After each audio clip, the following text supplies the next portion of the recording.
The change he had seen or known, perhaps, but what change? Was it his own death he meant? His own life that was over? He had spoken with joy, exulting. He had charged her to wait. "What else have I to do?" she said to herself, sweeping the floor of his house. "What else have I ever done?"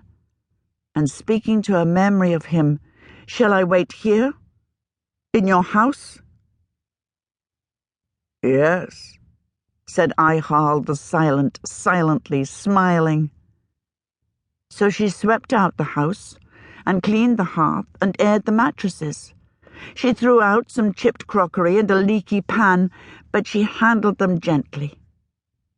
She even put her cheek against a cracked plate as she took it out to the midden, for it was evidence of the old mage's illness this past year. Austere he had been, living as plain as a poor farmer. But when his eyes were clear, and his strength in him, he would never have used a broken plate or let a pan go unmended.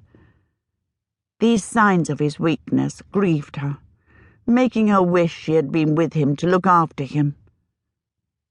"I would have liked that," she said to her memory of him, but he said nothing. He never would have anybody to look after him but himself. Would he have said to her, "You have better things to do"? She did not know.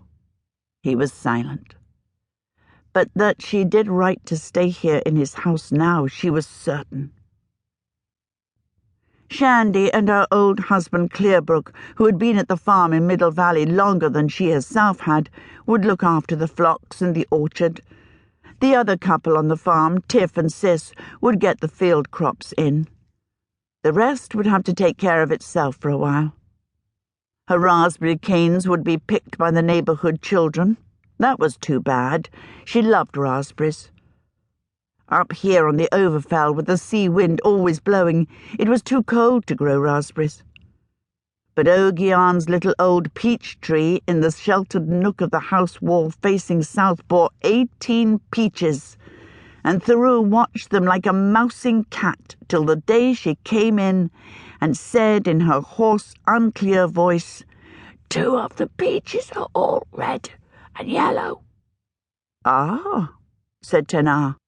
They went together to the peach tree and picked the 2 first ripe peaches and ate them there, unpeeled. The juice ran down their chins. They licked their fingers. "Can I plant it?" said Theru, looking at the wrinkled stone of her peach. "Yes, this is a good place, near the old tree, but not too close, so they both have room for their roots and branches."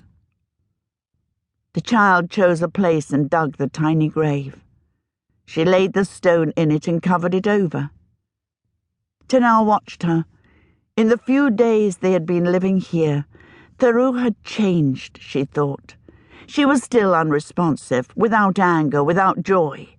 But since they had been here, her awful vigilance, her immobility, had almost imperceptibly relaxed.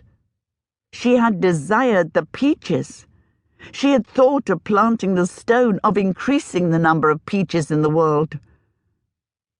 At Oak Farm she was unafraid of 2 people only, Tenar and Lark. But here she had taken quite easily to Heather, the goat-herd of Ray Alby, a bawling-voiced, gentle lackwit of 20, who treated the child very much as another goat, a lame kid. That was all right. And Auntie Moss was all right too, no matter what she smelled like. When Tenar had first lived in Ray Alby 25 years ago, Moss